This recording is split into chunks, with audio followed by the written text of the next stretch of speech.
Welcome to my channel in the topic alternating current.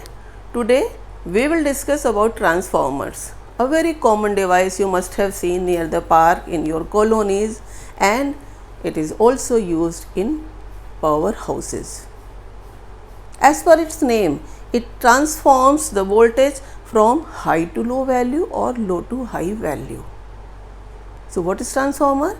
An electrical device for converting and alternating voltage at alternating current at low voltage to high or high voltage to low.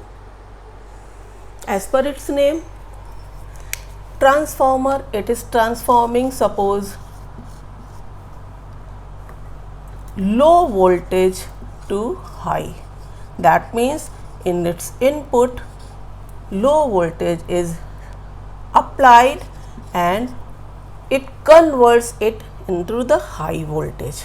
So this is called step up, that is increases the voltage, and it is used in powerhouses. What happens in powerhouse? Electricity is generated and it is to be sent at distant places, so at high voltage to save power loss. And near the park, in the colonies, you must have seen other one, that is a step down transformer. What is its role? It converts an AC current of high voltage to the low voltage, because in your homes, houses, we need electric power supply at 220 volt low voltage. From where we get the supply? From those transformers. They are installed at the park in the colonies. They are a step down transformer. They give us low voltage. So what is their role? To convert alternating current of high voltage to low voltage. What is transformer? What is its construction? I have shown here in the figure soft iron core. Their laminated sheets are joined, and at one arm insulated copper wire having number of windings shown by NP is attached. This limb at which the number of turns are NP of an insulated copper wire called primary coil, and at the end AC input is applied. Similarly, at this arm we get output voltage, AC voltage. How? The secondary coil having number of turns shown by NS. P primary coil, S secondary coil. Number of turns in primary and number of turns in secondary are different, and due to their number of turns different, their name step up and step down, their working is decided. How the transformer works? Why this laminated soft iron core is taken? Why the material soft iron is used? We will discuss in the description. First of all, we have seen laminated soft iron core having primary and secondary coil with different number of turns. Almost we have seen that input is applied across the ends of primary coil and output is obtained across the ends of the secondary coil. On what principle these transformers work? Well known phenomenon of mutual induction. What is mutual induction?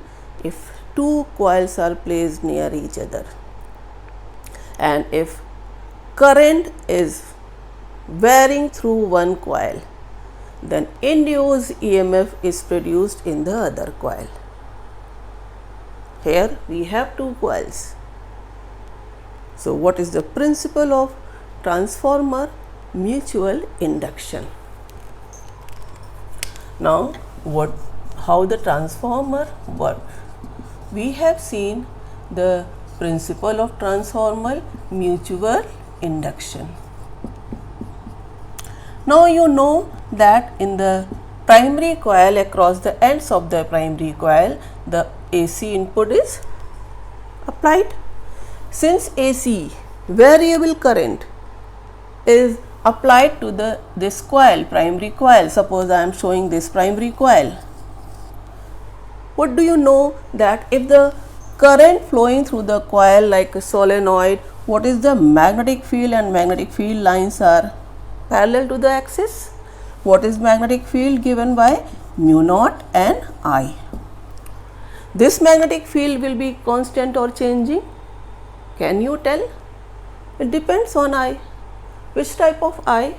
Variable, AC. Therefore, magnetic field in the coil will also be changing. Now, the magnetic field produced in the coil is linked with the secondary coil as they are wounded on the laminated core of the soft iron, made up of soft iron. Here we have shown the secondary coil. So, what is the role of soft iron here?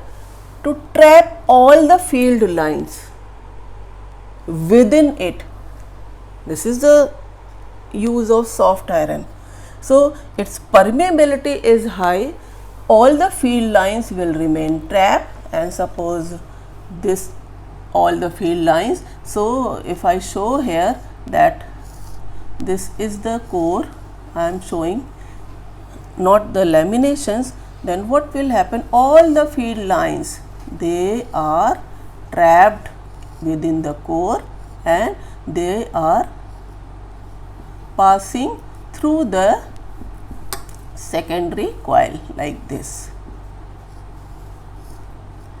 If you show, this one is the second, this one is the third. I am showing two field lines, suppose here. This one is the okay. So, field lines which are passing through the secondary coil, magnetic field linked with the secondary coil, that is also variable.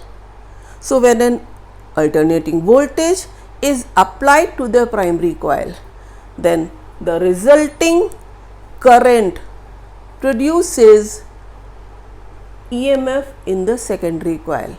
What is the principle of mutual induction? If the alternating current is produced in one coil, or alternating current grows or decays in one coil, there is EMF, flux change with the secondary coil. Due to flux change, what is Faraday law? Rate of change of flux is induced EMF. So, as per Faraday's law, the induced EMF will be produced in secondary coil.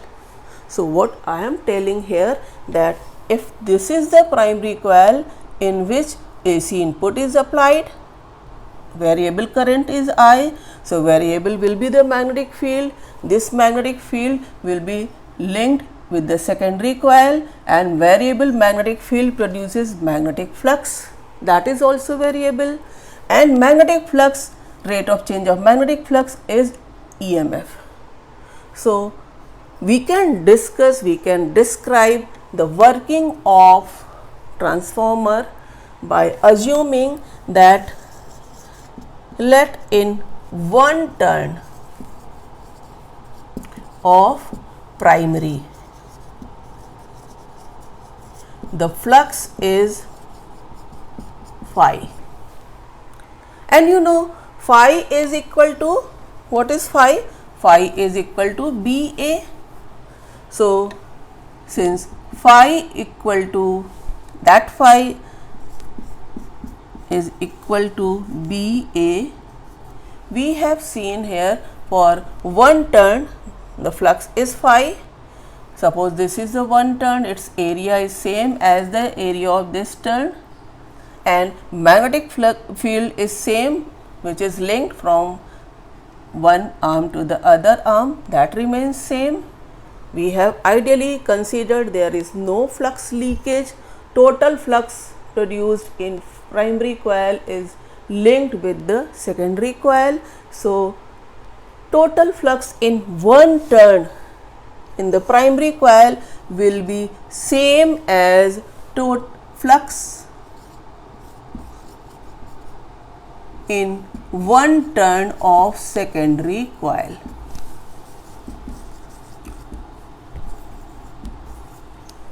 Point to be noted, total flux of primary coil is not equal to total flux of secondary coil. Why?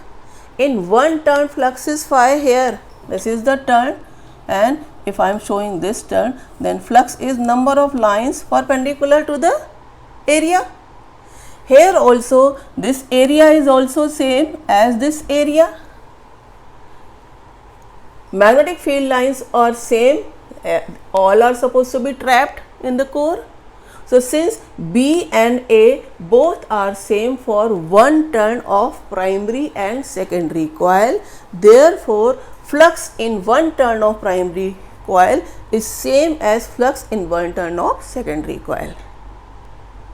What can we say about total flux in primary? So total flux in primary, how will you find?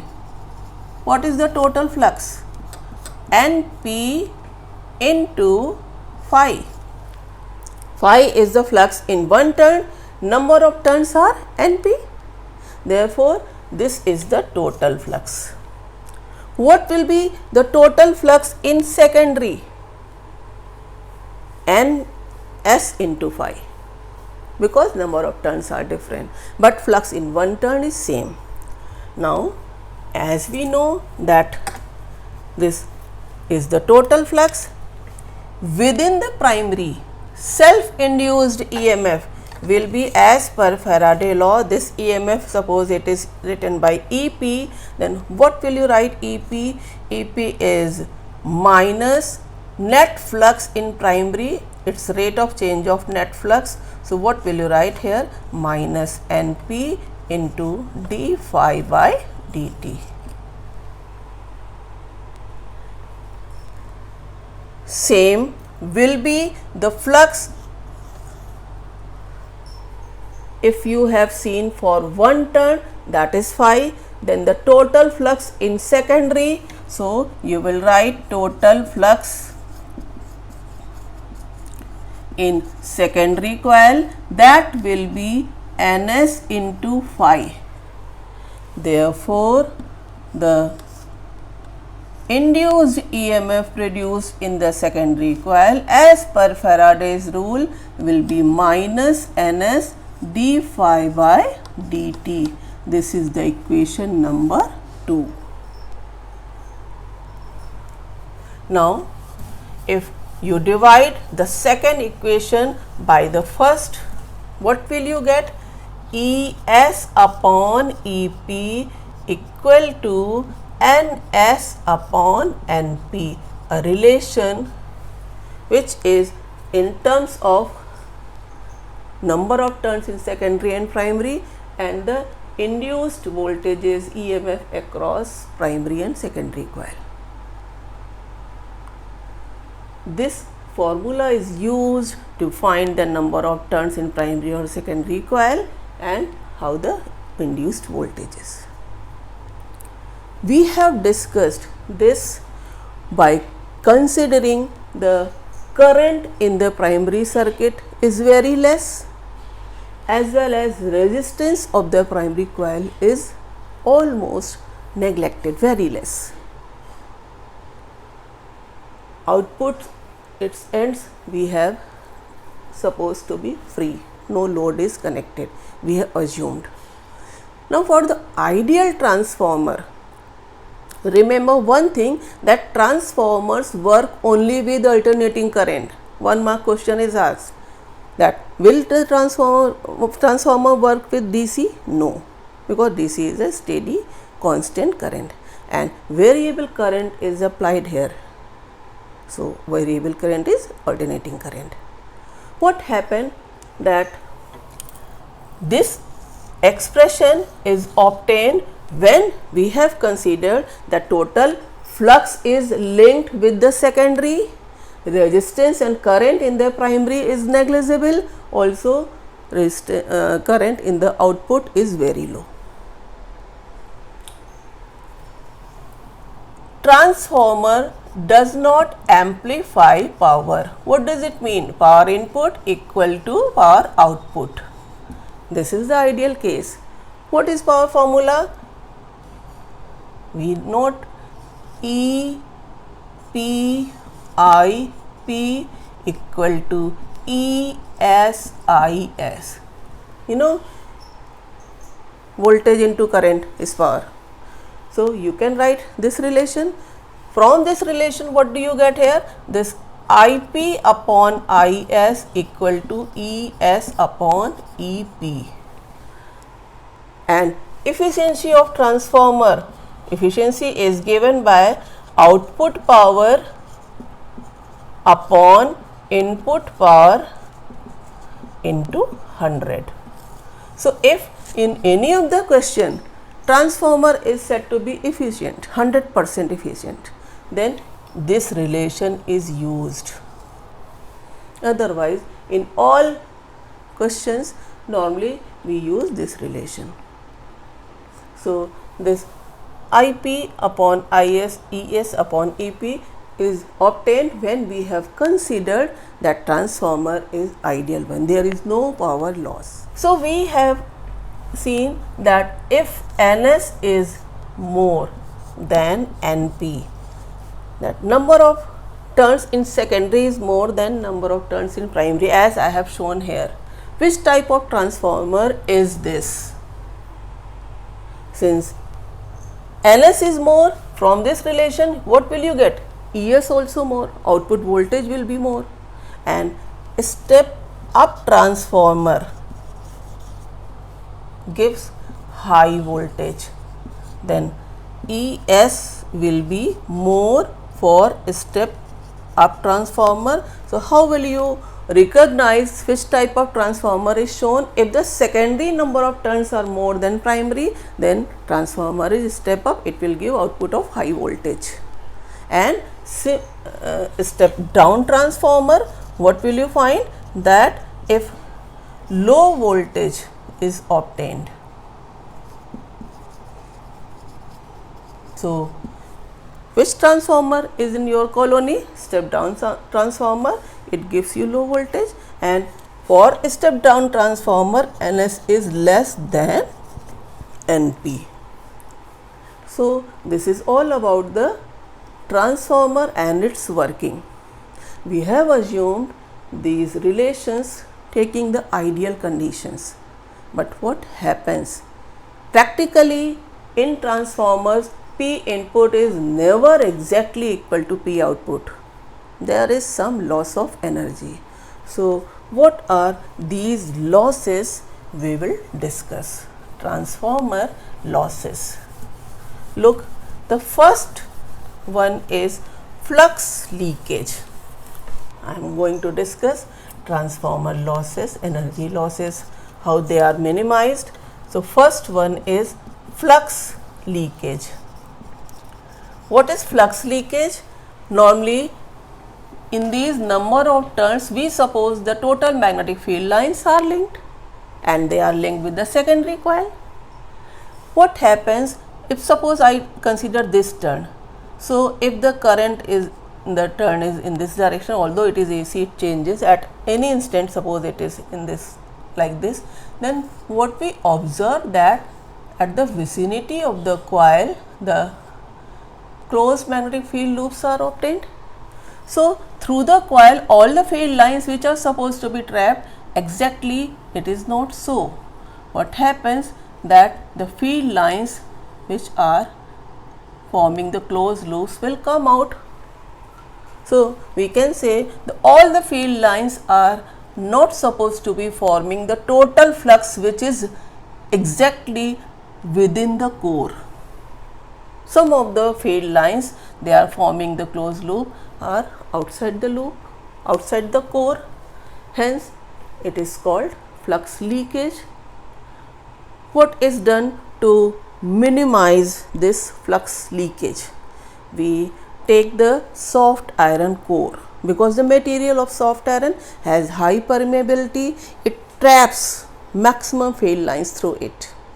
If there is a magnetic field line, magnetic field exists if you place some soft iron material, ferromagnetic material, all the field lines are supposed to be passing through that.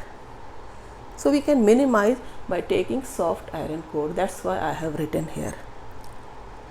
Another reason for taking soft iron core is to avoid, to minimize that loss due to hysteresis. Hysteresis loss is that loss in which we have seen the hysteresis loop curve in the previous video, you can find, but here I have to discuss here what is hysteresis. Whenever the current, variable current passes through the iron gets magnetized, demagnetized, again magnetized, demagnetized.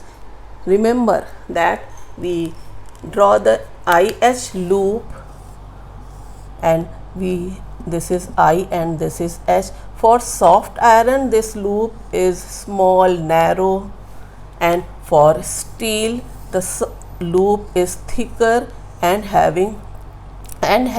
a large area.